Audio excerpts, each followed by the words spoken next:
So in this question, we have this block of mass m moving to the right. It collides with this 2m sphere hanging.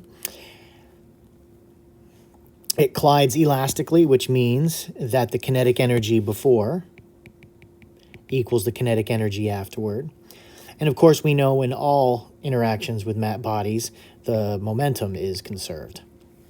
So which one describes the speed and direction of the block and the speed of the sphere a short time after the collision? Now, they're not asking us here to solve the question and come up with actually all the answers. We can seek to find the answers that fit or are consistent. And so the simplest thing for us to start with is the law of conservation of momentum. Let's just see if the options they give us work. And so we might be able to answer this question simply by looking at momentum first, or at least we'll be able to eliminate some choices. So our initial momentum equals the final momentum, and beforehand we have the mass of the block times the velocity of the block, which is given as v0. And then afterward, the block would have has its mass and its new velocity, which we'll call vb, and the mass of the sphere, which is twice the mass of the block, times its velocity, the velocity of the sphere.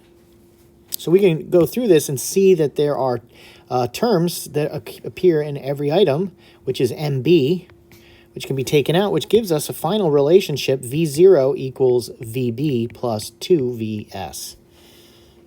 So now we can test the solutions they've given us, or the possible answers, to see if they work. So let's try A.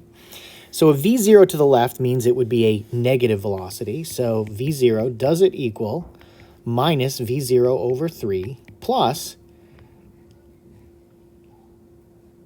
2 times vs, which is 2v0 over 3. And that's the tricky part. It's twice vs, and vs is given as 2v0 over 3. So does v0 equal minus v0 over 3 plus 4 v0 over 3? Well, minus 1/3 v0 plus 4/3 v0 equals 3/3 v0. So it looks like this is consistent. It looks like A is consistent. So that's still in the mix.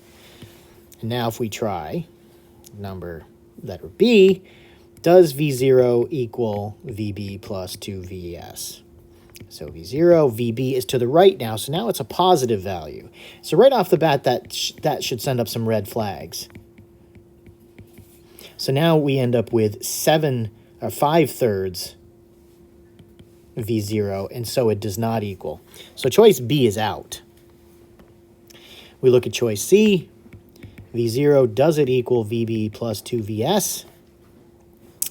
And v0, does it equal 0 plus slightly less than v0, so let's say 2v0. Oh, does v0 equal 2v0? No, that one's out. And then we look at choice 4. v0, does it equal vb plus 2vs?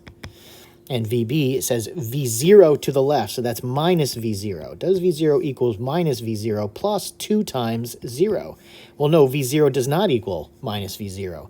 So just by considering these options to see if the law of conservation momentum follows, we can eliminate all three choices. And I can tell you without taking the time that if you go through and check out to determine whether or not the kinetic energy before equals the kinetic energy afterward, if you want to take the time, you can show yourself that, in fact, it does work for A and it also doesn't work for the others. But we don't need to do that because the law of conservation momentum is sufficient to do that for us.